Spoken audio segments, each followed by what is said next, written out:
High, I am মনন Bhattacharya and welcome to my channel. Back to back দুটো video নিয়ে আসছি, কারণ 3 দিন আমার ভিডিও বানানো হয়নি। তো বাদ দিন, কাজের কথায় আসি। ধরুন আপনি কোথাও যেতে যেতে, বাস, ট্রেন বা প্লেন বা কোনো মাধ্যমে যেতে যেতে হঠাৎ আপনার মাঝ রাস্তায় বা কোনো একটা গন্ডগোল দেখা দিল বা কোনো একটা দুর্ঘটনা ঘটলো বা যে কোনো কারণেই হোক, এমন একটা জায়গায় গিয়ে পৌঁছলেন যেখানে আপনি প্রথম সেই জায়গাটাকে দেখছেন। আপনার আগে সেই জায়গা কেউ দেখেনি বা হয়তো দেখেছে, কেউ থাকেনি। সেরকম জায়গায় আপনি চলে গেছেন বা আপনাকে ছেড়ে দিয়ে চলে আসা হয়েছে বা আপনাকে খুঁজে পাওয়া যায়নি, তো আপনার সঙ্গী সাথীরা আপনাকে ফেলে দিয়ে চলে এসছে। তো এবার আপনি কি করবেন? সেই জায়গায় নিজেকে বাঁচিয়ে রাখবেন যে স্বাভাবিক জীবনে আমাকে ফিরতেই হবে, স্বাভাবিক পৃথিবীতে মানে সভ্য সমাজে আমাকে ফিরতেই হবে, নাকি সেখানকার প্রকৃতির রূপ রঙ্গ দেখে আপনি ভাববেন এখানে বেঁচে থাকার কোনো মানে হয় না, আত্মহত্যাই বেস্ট? আপনি কি করবেন?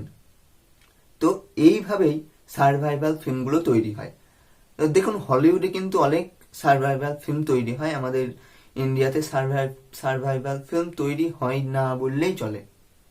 তো হলিউডে আপনি রেভেন্যান্ট দেখুন, মার্শিয়ান দেখুন, তারপর লাইফ অফ পাই দেখুন, আপনি কাস্টারে দেখুন, যা দেখবেন আপনার ফর্মুলা এক, মানে কোর আইডিয়াটা এক। এমন একটা জায়গায় চলে যাবে যেখান থেকে ফিরে আসা প্রায় অসম্ভব। তারপর সেই প্রকৃতির সঙ্গে নিজেকে মানিয়ে নেবে, বিভিন্ন সংগ্রামের মাধ্যমে, বিভিন্ন স্ট্রাগলের মাধ্যমে সে আবার পৃথিবীতে ফিরে আসবে, বা মানে পৃথিবীতে মানে সভ্য সমাজে ফিরে আসবে। তো এটা কোর আইডিয়া। কিন্তু সার্ভাইভাল ফিল্মের একটা ব্যাপার হলো, একটা সার্ভাইভাল ফিল্ম থেকে আর একটা সার্ভাইভাল ফিল্ম আলাদা হওয়া চাই। একটা সিনেমার থেকে আর একটা সিনেমায় আপনি নতুন কি দেখাচ্ছেন, আর এর মেকিং গুলো খুব ভালো হওয়া চাই। আপনি সার্ভাইভাল ফিল্মের মেকিং গুলো যদি ভালো না হয়, তাহলে আপনার সিনেমায় এক পেশে হয়ে যাবে। যেমন প্রতিটা সিনেমার সঙ্গে প্রতিটা সিনেমা মিশে যেতে পারে। এই সিনেমায় একই জিনিস দেখালেন, আবার অন্য সিনেমায় অন্য ডিরেক্টর সেই একই ফর্মুলা ইউজ করলেন। এইভাবে সার্ভাইভাল ফিল্ম তৈরি হয় না। সার্ভাইভাল ফিল্মের মূল সূত্রই হলো একটা সিনেমার থেকে অন্য সিনেমা কিভাবে আলাদা করা। সে আপনি প্লট আলাদা করতে পারেন, তার এক্সিকিউশন আলাদা করতে পারেন, আপনি যেমন ভাবে হোক সেই সিনেমাটাকে আলাদা করতে হবে একটা সিনেমার থেকে আর একটা সিনেমা। তো এই সিনেমা, হ্যাঁ আগে বলে রাখি, এই সিনেমা যেটা আমি রিভিউ করতে চলেছি কাস্ট অ্যাওয়ে, যেটা ডিরেক্টর হলো রবার্ট জেমেকিস আর যার মুখ্য চরিত্রে আছে টম হ্যাঙ্কস। এই সিনেমাটা রিভিউ করতে আমাকে বলেছে আমার বন্ধু দেবকান্ত ঘোষ। থ্যাঙ্কস টু দেবকান্ত আমাকে এই সিনেমার রিভিউ করতে বলার জন্য। তো সিনেমায় কি হয় আমরা দেখি, আহ, চাক চাক নোল্যান্ড, যে যে ক্যারেক্টারটা প্লে করে টম হ্যাঙ্কস, সে একটা ফেডেক্স মাল্টিন্যাশনাল ডেলিভারি কোম্পানিতে কাজ করে। তো সে কিছু একটা কারণে, বা আমি রিভিল করছি না কি কারণে, কারণ আমি তো জানি, সে কোনো একটা কারণে নিউ ইয়র্ক আসে এবং নিউ ইয়র্ক থেকে তার কোনো একটা হেড অফিস বা অন্য কোনো একটা দেশে যাওয়ার সময় মাঝ সমুদ্রে বা তার মাঝ পথে প্রশান্ত মহাসাগরের মাঝখানে ঝড় ঝাপটা, ঝড় ঝঞ্ঝার কারণে তার প্লেনটা ভেঙে পড়ে যায় এবং সেই জীবিত সারভাইভ করে এবং একটা লাইফ বোট হয়। সেই লাইফ বোটের মাধ্যমে একটা দ্বীপে এসে আটকায়। সেই দ্বীপের নাম কেউ শোনেনি, কেউ করতে আসেনি, একটা জনপ্রাণীও নেই, না কুকুর, না ভেড়া, না ছাগল, কিচ্ছু নেই। শুধু ওই একাই, আর কয়েকটা বড় বড় নারকেল গাছ আছে, আর সমুদ্রে যেসব থাকে মাছ, কাঁকড়া, এসব, আর কিচ্ছু নেই। তো সেখানে সে নিজেকে বাঁচিয়ে রাখতে শুরু করে।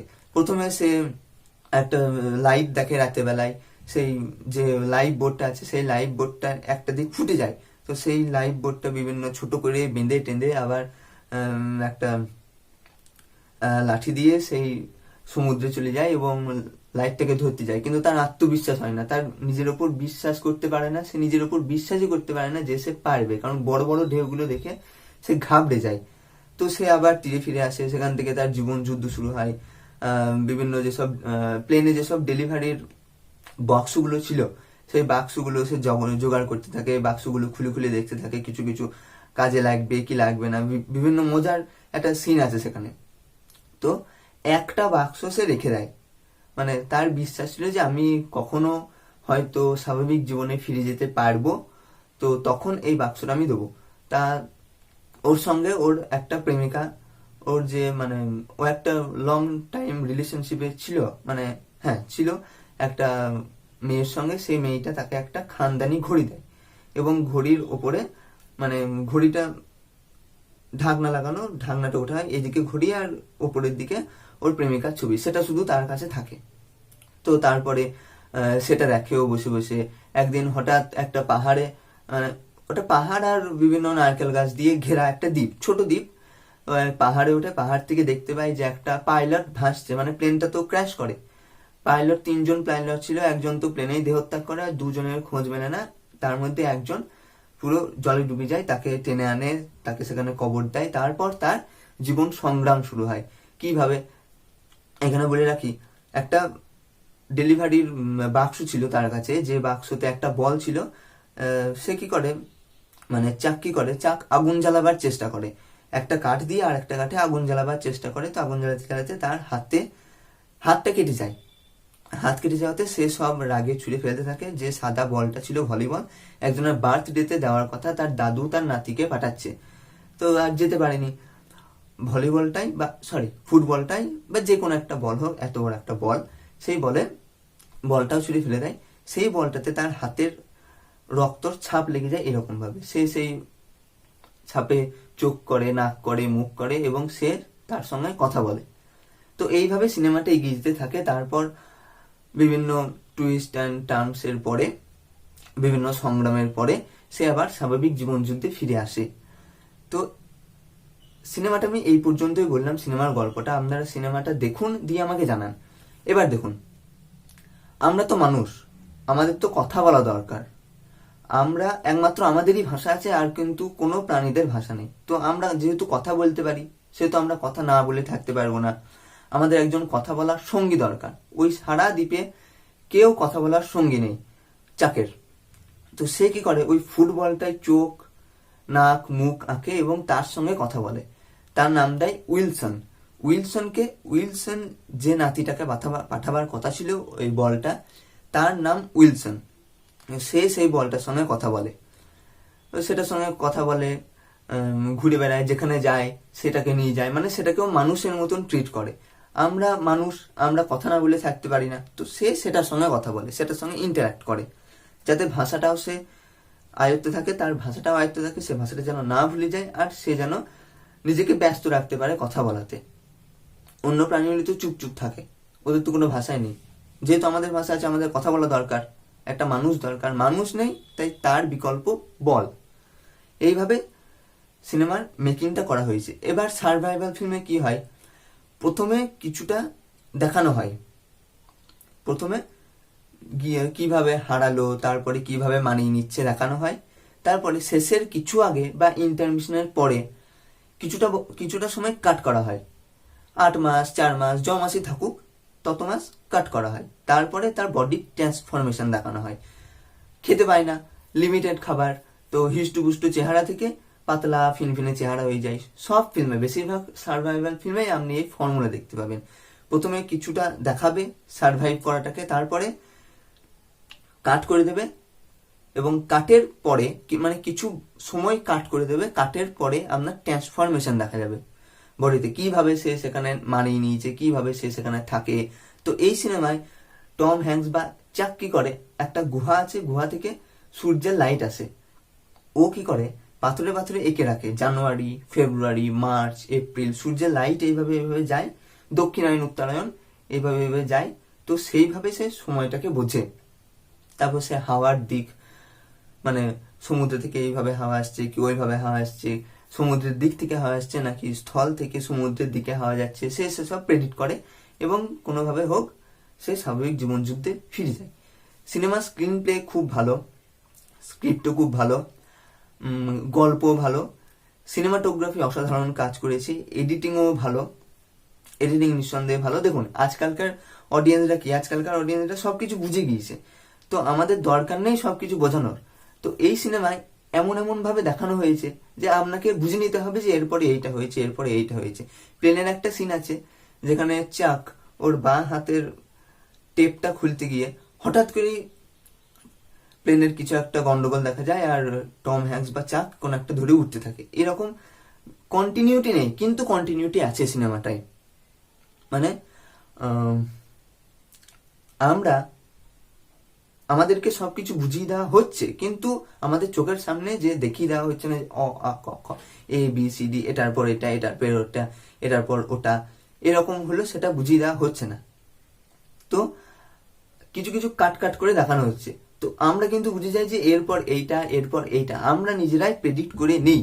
তো এই দিক থেকে সিনেমাটা বেশ নতুনত্ব, মানে সিনেমাটাই বেশ নতুনত্ব আছে, সিনেমাটা বেশ নতুন ধরনের, 2000-এর সিনেমা, তবু এখনো দেখতে ভালো লাগে। সিনেমায় ভিএফএক্স আপনি ধরতে পারবেন না, সিজিআই এর কাজ আছে কি নেই আপনি ধরতে পারবেন না। কারণ হ্যাঁ, একটা জায়গায় ধরা যেতে পারে, একটা সূর্যাস্তের সিন আছে এবং সে মানে চাক একটা পাহাড়ি উঠছে, সেই জায়গাটা একমাত্র সিজিআই এর কাজ আছে, সেটা ধরা যেতে পারে। আর বাকি কোনো জায়গায় আপনি সিজিআই এর কাজ ধরতে পারবেন না। প্রোডাকশন ডিজাইনের কিছু নেই, কারণ পুরোটাই রিয়েল লোকেশনে শুট হয়েছে। সিনেমায় অ্যাক্টিং তো টম হ্যাঙ্কসই করেছে। হ্যাঁ, বলে রাখি, টম হ্যাঙ্কস এর জন্য golden globe award for best actor পায়, আর সে বছর নমিনেশন পায় একাডেমি অ্যাওয়ার্ড বেস্ট অ্যাক্টরের জন্য, কিন্তু দুর্ভাগ্যবশত পায় না।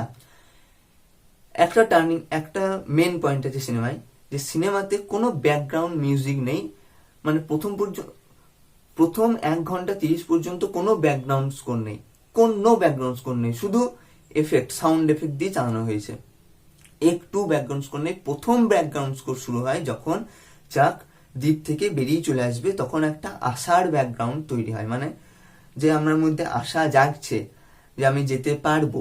1 ঘন্টা 36 মিনিট 52 সেকেন্ডের প্রথম ব্যাকগ্রাউন্ড শুরু হয়। তো তারপরে ব্যাকগ্রাউন্ড স্কোর বেশ ভালোই আছে। ব্যাকগ্রাউন্ড স্কোর বা মিউজিক দিয়েছেন অ্যালান সিলভেস্ট্রি, যে বেশ ভালো মিউজিক ডিরেক্টর, মানে দারুণ মিউজিক ডিরেক্টর, হ্যান্স জিম্মারের মতনই মিউজিক ডিরেক্টর। তো মিউজিক এখানে বেশ একটা বড় ভূমিকা পালন করে। কারণ দেখুন, সাইলেন্সও কিন্তু music, silence is a part of music. আমি কথা বলছি, কোনো মিউজিক দিচ্ছি না, এটাও কিন্তু একটা মিউজিক। মানে সুর শূন্যতাও সুর হয়, এরকমটা আমি মনে করি। তো সিনেমাটা আপনারা দেখুন, সিনেমাটা তো আমার পার্সোনালি খুব ভালো লাগে। সিনেমাটার বেশি কিছু আমি রিভিল করলাম না। টেকনিক্যাল দিক, স্ক্রিন প্লে ভালো, স্ক্রিপ্ট ভালো, গল্প ভালো, এক্সিকিউটও ভালো করে করা হয়েছে। শেষের একটা সিন আছে যেখানে তাকে একটা মেয়ে বলবে এদিকে নিউ ইয়র্ক যাওয়া হয়, এদিকে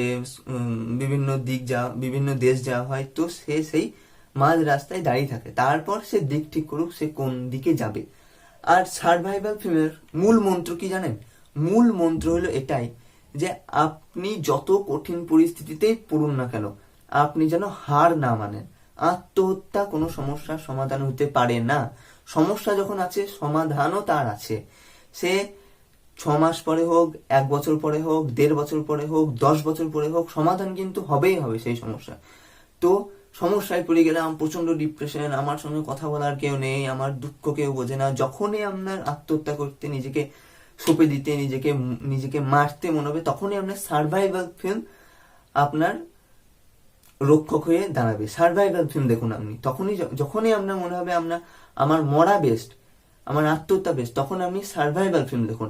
গ্যারেন্টি, আমি দিলাম গ্যারেন্টি, আপনি বাঁচার রসদ পাবেনই পাবেন। এইভাবেই সার্ভাইভাল ফিল্মগুলো তৈরি করা হয়, যে আমাদেরকে নিঃশ্বাস নিতে হবে, শ্বাস নিয়ে যেতে হবে। কারণ আমি যদি একবার হেরে যাওয়া মানেই জীবন যুদ্ধ থেকে বাদ চলে যাওয়া, আর জীবন যুদ্ধে টিকে থাকা মানেই জয়ী হওয়া। সে আপনি 10 জনের পিছনে থাকুন না কেন, 10 জনের পিছনে থাকুন, আপনার পিছনে 20 জন তো আছে, আপনি তো মাঝখানে আছেন, ফার্স্ট না হতে পারেন, কিন্তু 10 নম্বরে বা 11 নম্বরে তো আছেন। আপনি ধরুন একবারে শেষেই চলে এলেন, তো আপনার মনে হচ্ছে শেষে আর কিছু নেই, এগিয়ে তো যান, আপনার পেছনে আরো আসবে, শেষ নয় জীবন। এগুলোই হলো সার্ভাইভাল ফিল্মের মূল মন্ত্র। তো আপনি কাস্টের সিনেমাটা দেখতে পারেন, দেখুন সিনেমাটা, দিয়ে জানান আপনাদের কেমন লাগলো। আমার পার্সোনালি সিনেমাটা খুব ভালো লাগে, 3 বার দেখেছি, রিভিউয়ের আগে আরেকবার দেখলাম, তো আবার সেই পুরনো গন্ধ ফিরে পেলাম, যেমনটা আমি আগেও দেখেছিলাম। আর টম হ্যাঙ্কস আমার পছন্দের অভিনেতা, খুব ভালো লাগে ওনাকে আমার। যেমন তিনি পার্সোনাল লাইফে যতটা নম্র, তেমনি তার ক্যারেক্টারেও ততটাই নিজেকে ফুটিয়ে তুলতে পারেন, মেলোড্রামা কিছুতে করেন না। তো আর একটা কথা বলি, সিনেমাতে একটা সিন আছে যেখানে সে উইলসনকে হারিয়ে ফেলবে। তো এই হারিয়ে ফেলার জন্য সে প্রচন্ড কাঁদে, কারণ উইলসনকে সে এই 4 বছরে, মানে 4 বছর কাট করা হয় এখানে, 4 বছরে প্রচন্ড ভালোবেসে ফেলেছিল, কারণ সেই তো একমাত্র সঙ্গী ছিল, তার কথা বলার কেউ নেই, আর থাকলো না কেউ। তো সে উইলসনকে হারিয়ে, উইলসন তো একটা বল, প্রাণ নেই, তার জন্য সে কেন কাঁদবে? আমরাও তো কাঁদি, কিছু একটা হয়তো অনেক দিনের জিনিস আমাদের কাছ থেকে হারিয়ে গেল, তারপর আমরা কাঁদি, কাঁদি তো সেইভাবেই টম হ্যাঙ্কস বা চাকো কাঁদে। তো আর বেশি বাড়াবো না ভিডিওটা, আপনারা দেখুন সিনেমাটা কেমন লাগলো, দিয়ে কমেন্ট বক্সে জানান আপনাদের সিনেমাটা কেমন লাগলো, এই ভিডিওর আমার রিভিউটা কেমন লাগলো সেটাও আপনি কমেন্ট বক্সে জানাতে পারেন। ভিডিওটি ভালো লেগে থাকলে লাইক করুন, শেয়ার করুন, সাবস্ক্রাইব করুন, আর বেল আইকনটা বাজিয়ে দিন। Bye bye.